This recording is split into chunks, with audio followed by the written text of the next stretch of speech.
Andrés y Merlin, según las últimas conteos, van más de 103 candidatos a la presidencia en Colombia. Sin embargo, hay uno de ellos que inició muy temprano, porque además no es la primera vez que aspira a la presidencia de la República. Es oriundo del Cesar, es magistrado de la Corte Constitucional, presidente de la misma corporación y un defensor de derechos humanos en Colombia. Jaime Araujo Rentería, bienvenido a Radio Guatapurí. Muy buenos días. Buenos días, Andrés. Gracias a la mesa y a toda su gran audiencia. ¿Cómo avanza esa campaña por la presidencia de la República? Bien, Andrés, con calma, sin pausa, sin prisa, viendo los problemas de Colombia que paradójicamente se ocultan por todos los sectores porque lo que oímos son insultos, denuestos, pero programas y propuestas muy pocas. Sí, antes de adentrarnos en cuál es la temperatura de la precampaña, me gustaría que le contara a todos los oyentes sus candidaturas por firmas, un poco del movimiento político, lo que representa, de tal manera que usted pueda tener el aval pues, para presentar su nombre a consideración de los colombianos. ¿Cómo es ese movimiento? Bueno, nosotros somos Causa Colombia. Causa Colombia es un movimiento que surge primero en la región Caribe, hablando de lo que siempre se ha sentido como una falencia, que es la falta de correspondencia entre el poder central y el poder regional. Nosotros que somos de provincia sabemos que la riqueza no está en Bogotá. Ahorita los escuchaba ustedes del tema minero. Las minas no están en Bogotá, el carbón está en el Cesar, está en La Guajira, el petróleo está en los Santanderes, en los llanos. Sin embargo, esa riqueza se la roba el poder central y nos devuelve pobreza. Contra eso comenzamos nosotros, pero descubrimos que esa es una queja de toda Colombia, no solo de la región Caribe, también de la región Pacífico, de los llanos, del oriente, del occidente. Eso hizo que se creara Causa Colombia, que está proponiendo cosas que no propone ni la oposición ni el gobierno. Por ejemplo, cambiar el modelo de Estado. Nosotros somos amigos del Estado federal, que es un Estado mucho más equilibrado en esa relación centro-periferia. Así surgió Causa Colombia, y Causa Colombia ha presentado su candidato a la presidencia, que es Jaime Araujo Rentería, quien le habla. Señor Araujo, usted dentro del inicio de esa entrevista acotó que son muchas las problemáticas que se generan en Colombia, pero pocas las propuestas de los candidatos a la presidencia. Dentro de esas propuestas que usted trae, ¿cuáles son las principales y en la cual podamos tener esperanza de un mejor Colombia? Bueno, ya la acabo de señalar la primera, cambiar el modelo de Estado, de un Estado unitario, centralista, a un Estado federal. ¿Por qué?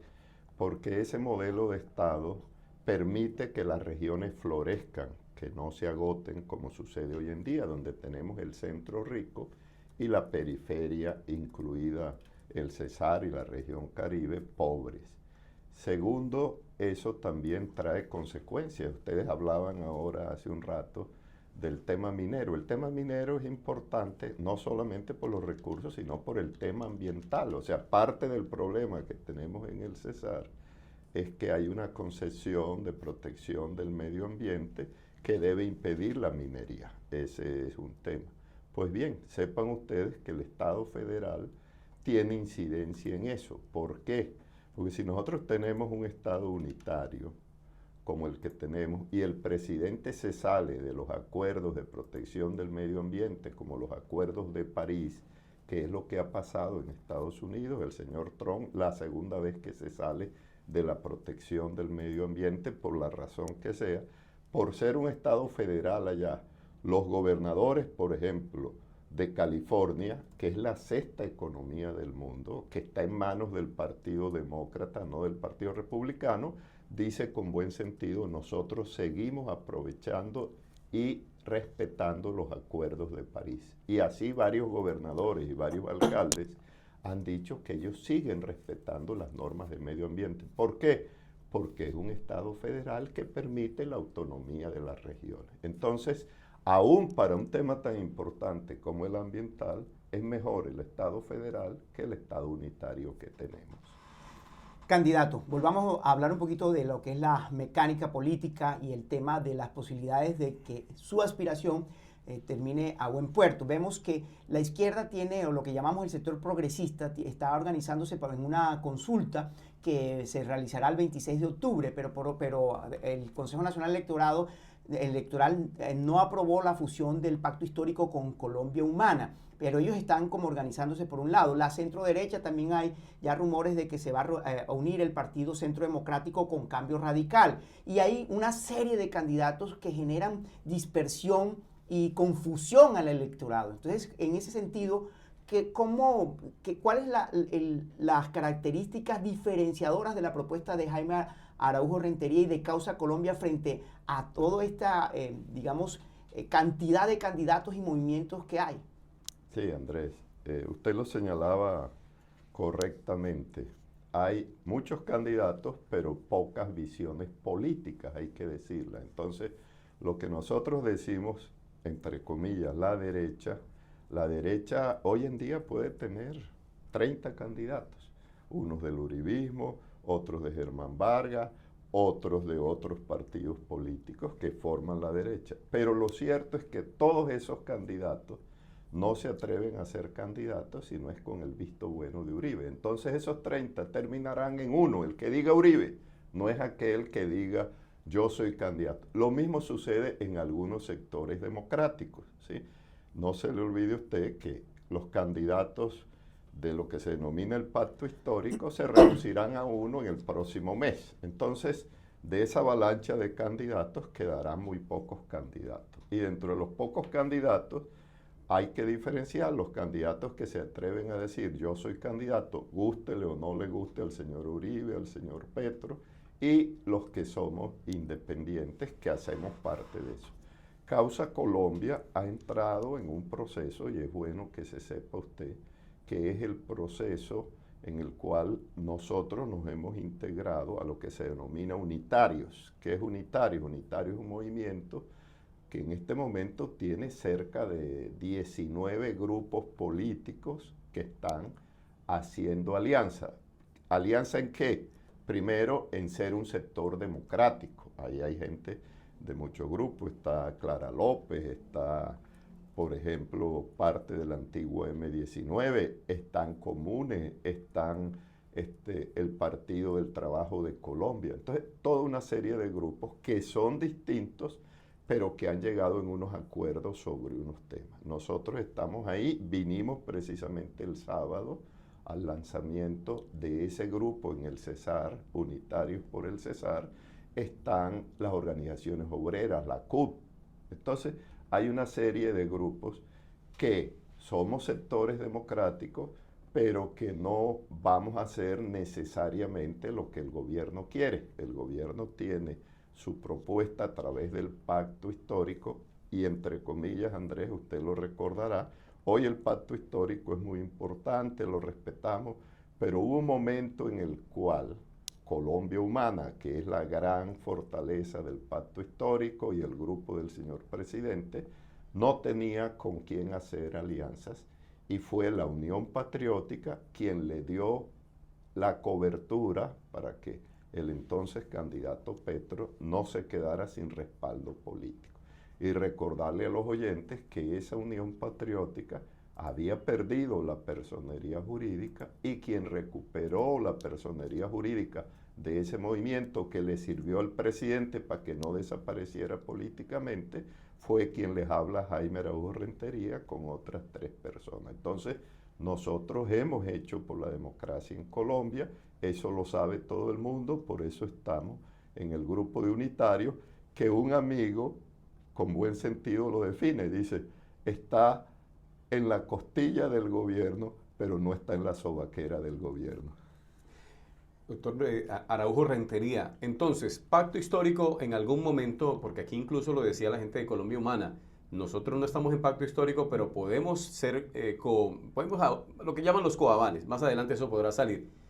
Pacto histórico, y ese grupo sacaría un candidato unitarios no haría adhesión a pacto histórico, sino que iría por un solo camino, un camino aparte, distinto a pacto histórico, porque lo que le piden a todo ese sector progresista, de izquierda, alternativos, es que se unan.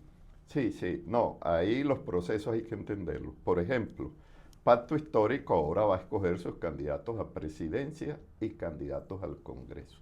Pero eso es un proceso de pacto histórico. Nosotros, comunitarios, no hacemos parte de ese proceso y se lo hemos dicho a la gente. ¿Por qué razón? Por una razón de confianza, de autonomía y de respeto. Los procesos de ellos son de ellos, no son los nuestros y debemos ser respetuosos. Pero segundo, porque nosotros no podemos engañar a la gente y decirle participe en la escogencia de los senadores del pacto histórico o de los candidatos presidenciales del pacto histórico cuando nosotros tenemos nuestros propios candidatos a Senado y a Presidencia de la República. Entonces, más adelante la idea es coincidir, pero participar en unas reglas de juego claras y nuestros candidatos se van a enfrentar con muchos, incluidos los del pacto histórico. Nosotros aspiramos a ganarle al pacto histórico las candidaturas tanto de Congreso como de Presidencia. Candidatos, son muchas las preguntas que pueden surgir alrededor de su candidatura, valga la redundancia, pero hay un tema muy importante y es que está tocando también el departamento del Cesar y tiene que ver con la crisis en la salud. Con relación a ese aspecto, ¿cuál sería su propuesta, no solo para el departamento del Cesar, sino para todo el país? Elemental, mire, nosotros, a diferencia de otros candidatos, creemos, y eso lo hemos denominado, tomarnos en serio. ¿Qué es tomarnos en serio? Es que todos tenemos que hacer un esfuerzo por unos derechos mínimos para los colombianos. Es lo que ha pasado en otros países, en Suecia, en Noruega. Suecia hace 70 años era un país tan pobre como nosotros. Pero ¿qué hicieron ellos? Dijeron, tomémonos todos, pongamos todos para que todos ganemos. Y ahí participaron ¿quiénes? Empresarios que tienen que participar. Nosotros no creemos que todos los empresarios son malos, como se dice. Hay empresarios con conciencia social. Hay trabajadores buenos, hay sociedad civil bueno y hay Estado también. Entonces, ellos se tomaron en serio para hacer realidad ¿qué? Algo que tenemos, pero que no hemos hecho realidad, que es el Estado social y democrático de derecho. ¿Qué es el Estado social y democrático de derecho? Es un modelo de Estado que protege a los ciudadanos desde la cuna hasta la tumba. Que si usted nace, hay un hospital para usted y para su madre en el momento en que nace. Que después ese niño necesita educarse y hay una escuela que atienda la educación del niño. Que una vez ese niño se educa, hay un trabajo para él. Y si no hay trabajo, transitoriamente, como la reconversión que tenemos que hacer en el Cesar con la minería para que la gente... pues entonces lo que se hace es que se da un seguro del desempleo mientras la gente se prepara y tiene otro trabajo. Y al final de su vida, esos trabajadores tienen una pensión de jubilación. Ese es el Estado social y democrático de derecho, el que va desde la cuna hasta la tumba. Y dentro de ese proceso hay un mínimo de derechos que tenemos que hacer accesibles para todos los colombianos. Y hay dos derechos que no pueden faltar. Hay muchos. Está la vivienda, pero los dos que no pueden faltar son educación y salud. Dicho de otra manera, nosotros tenemos que hacer un esfuerzo entre todos, empresarios, trabajadores, Estado, fuerzas civiles, para darle a todos los colombianos la salud y la educación universal. Que la salud no sea un privilegio de una minoría, sino que todos los colombianos vayan al mismo sitio. En Suecia, el rey sabe que va al mismo hospital donde va el portero del palacio del rey. Y eso hace que el rey tenga interés en cuidar su salud porque es la manera en la cual él va a tener el mismo trato que el resto de los ciudadanos. Entonces, universalizar la salud y la educación es un proyecto de Estado social y democrático de derecho que tenemos que hacerlo realidad entre todos los colombianos.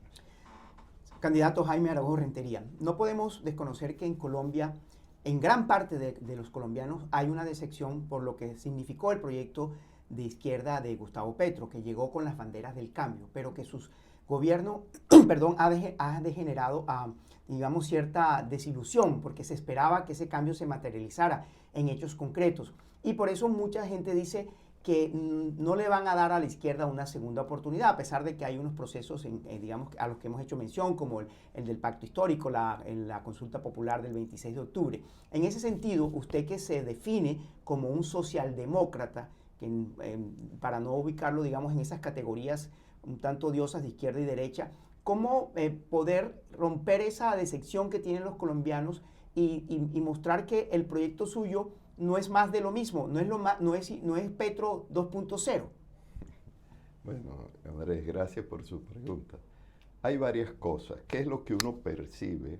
Porque nosotros venimos recorriendo el país, no ahora, hace 2 años, de manera callada, silenciosa, como dijera un expresidente de Estados Unidos, hacemos parte de las mayorías silenciosas. A veces un grupo de 10 personas habla mucho, hace escándalos, pero no hace la labor callada y silenciosa que estamos haciendo nosotros. Pues bien, es cierto lo que usted señala, que hay cierta decepción y hay muchas cosas por corregir. Por ejemplo, los escándalos estos de corrupción, de La Guajira, del resto de cosas que han sucedido en el país, eso no debe suceder, Andrés, en ningún gobierno. Para la corrupción no hay ninguna justificación, ni la izquierda, ni el centro, ni la derecha. En eso tenemos que hacer un frente unido, porque la corrupción no puede ser en ningún momento de ningún grupo político. Entonces eso hay que rechazarlo, venga de quien venga. Pero hay que decirlo también muy claramente. Si bien es cierto, ha habido decepción en ciertos temas, lo cierto es que el pueblo y la sociedad civil también se ha empoderado porque ha reclamado una serie de derechos que antes no reclamaba.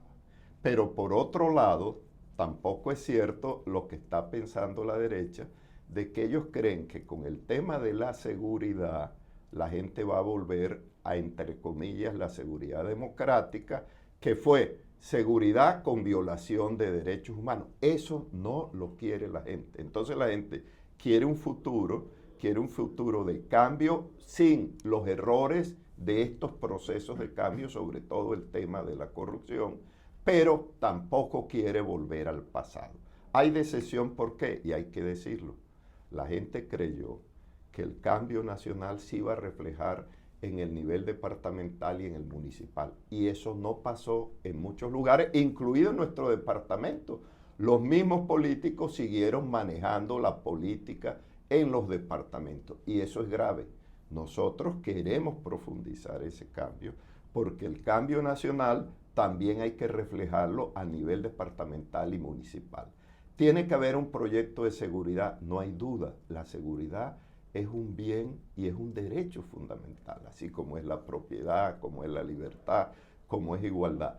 Pero el gran reto de los sectores democráticos, y ahí me incluyo yo, es no dejarle la seguridad solo a la derecha. O sea, una seguridad con violación de derechos. Los Uribe, los Bukele, esos no son los modelos de seguridad. Entonces, ¿cómo logramos nosotros una propuesta de seguridad que la gente tiene derecho a la seguridad, porque la gente está asustada en todo Colombia, porque usted sale a la calle y no sabe si regresa? Y si regresa usted, no sabe si regresa su mujer, o regresa su hermano, o regresa su hijo. Entonces tenemos que darle seguridad a las personas. Pero ¿cómo logramos una fórmula de seguridad con respeto de los derechos humanos? Porque lo que no podemos volver es a la seguridad de falta de derechos. Lo acabamos de ver, Andrés Alfredo. Esta semana, claro, esta semana lo que pasó con las fuerzas militares y el batallón La Popa no puede repetirse otra vez. Entonces, justicia transicional, no. En la visión de país que usted tiene, esta justicia transicional de sanciones restaurativas y demás, digamos, ¿no tiene cabida? No, mire, ese es otro tema. Ese es un tema distinto. Eso fue lo que pactó el país. El Acuerdo de La Habana. Claro, y lo que están aplicando. Entonces no podemos sorprendernos ahora que los que apoyaron eso ahora digan que no están de acuerdo con las penas. Si usted me pregunta a mí, yo tengo otra visión de la justicia, y yo que he trabajado con la justicia, y elementalmente la voy a decir cuál es. La justicia en términos llanos es muy simple, es premiar a los buenos y castigar a los malos. Lo absurdo es que usted premie a los malos y castigue a los buenos. Entonces, esa es la justicia tradicional y la que debe ser. Hay una excepcional de acuerdos políticos, a veces las amnistías, a veces los indultos, o esto que han inventado ahora como justicia transicional. Pero eso es una excepción. La regla general de la justicia es la otra. Se premia lo bueno y se castiga lo malo. Bueno, se nos acaba el tiempo. Usted sabe que el tiempo en radio es oro. Cuéntenos el mensaje final para los oyentes de Radio Guatapurí que los escuchan a esta hora de la mañana. Gracias, Andrés. Bueno, decirles que tal como usted comenzó señalando que hay muchos candidatos, ¿en qué se diferencia Jaime Araújo Rentería del resto de los candidatos? Muy simple. Aquí vendrán muchos candidatos a esta emisora y a todo el país a decir que van a hacer, a decir que son defensores de derechos, que van a hacer por la gente. Pero como aquí no llegamos de Marte, sino que llegamos con una historia, pues cuando usted va a estudiar a esos candidatos va a descubrir que lo que han sido es violadores de derechos, porque hay paradojas que tenemos que enfrentar. Mire usted ahora, el gobierno hizo algo que a mí me parece que está bien, que fue recuperar unos derechos de los trabajadores. Pues bien, eso está bien que se recuperaran las horas extras, los dominicales, pero es que eso se los quitó a los trabajadores el gobierno Uribe. Y lo más importante es que hoy, el que está de ministro de gobierno, un candidato presidencial como Roy Barrera, ayudaron a quitarle esos derechos porque eran uribistas antes. Entonces, la gente tiene que ver eso, que los que hoy se presentan como defensores de derechos han sido enemigos y han ayudado a quitarle los derechos. Nosotros no. Yo perdí en ese momento. Y a falta de una, perdí 2 veces. ¿Por qué? Porque esa ley fue a la Corte y la Corte, ahí está mi voto, no es lo que diga yo, se puede verificar, diciendo que los trabajadores tenían ese derecho. Y después volvió la ley y 2 veces me derrotaron, pero estuve en el lugar correcto. Esa es la diferencia con Jaime Araújo. Otras más. Hoy todo el mundo habla de los derechos de las víctimas, a la verdad, a la justicia, a la reparación, la garantía de no repetición. Pero lo que no le dicen a la gente es que el primer fallo que le dio derecho a las víctimas en Colombia, de la verdad, de la justicia, de la reparación y la garantía de no repetición, fue Jaime Araújo Rentería. 10 años después, el Congreso saca una ley y hoy todo el mundo habla de los derechos de las víctimas, pero fui yo el que le di por primera vez en la historia de Colombia los derechos a las víctimas. Para no hablar de otras cosas, Andrés. Hoy en día el gobierno habla de aumentar el número de pensionados y yo estoy de acuerdo por eso. Pero, ¿qué hacían con los pensionados antes? Lo que nuestro Nobel de Literatura, Gabo, le hacen un homenaje en lo que él considera su novela más humana, que es El coronel no tiene quien le escriba, porque es un homenaje que él le hace a su abuelo, el coronel Márquez, que lo habían mandado a esperar una pensión y durante muchos años esperó y no llegó. Eso era lo que pasaba en Colombia. Y resulta que eso se acabó gracias a un fallo mío, porque un día que llegó una ley a la Corte a decir lo mismo, váyanse pensionados allá, muéranse de hambre, yo dije, eso no puede seguir pasando. Y si usted tiene derecho a pensión y ahora en septiembre lo sacan, el 1 de octubre ya debe estar en la nómina de pensionados, para que no le pasara lo que le pasó al abuelo de Gabo, porque usted sabe cómo termina la novela, donde la mamá, la abuelita le dice, ¿y ahora qué vamos a comer? Y él le dice, vamos a comer M. Sí, no, precisamente. Diga la palabra como lo dijo el Gabo, no, ahora se va a poner usted tan bueno, mayor es que ya ustedes ahora. lo dijeron. Entonces, para que los pensionados en Colombia no coman M, yo puedo pararme frente a los pensionados y decirle, frente a 5, hoy en día 8 millones de pensionados, decirle, yo hice ya por los derechos de ustedes. Para no hablar de las mujeres que eran violadas y que en su momento también las criminalizaban doblemente porque las obligaban y no tenían derecho sobre su cuerpo. Y yo lo hice. Me excomulgaron, pero me atreví a decir, las mujeres pueden decidir sobre su cuerpo. Para no hablar finalmente, Andrés, del tema de las personas con preferencias sexuales distintas, los LGTBI, que no tenían ningún derecho en Colombia. Entonces, Claudia López ha luchado por ella, pero nosotros hemos luchado y además les hemos dado derecho. Entonces tenemos ese plus que no tienen los otros. Esa es la diferencia entre Jaime Araújo Rentería y el resto de los candidatos. Él es Jaime Araújo Rentería, candidato a la presidencia de la República por el movimiento Causa Colombia. Gracias por estar aquí en Radio Guatapurí. Gracias, Andrés, a usted y a su gran audiencia. 7:49 minutos.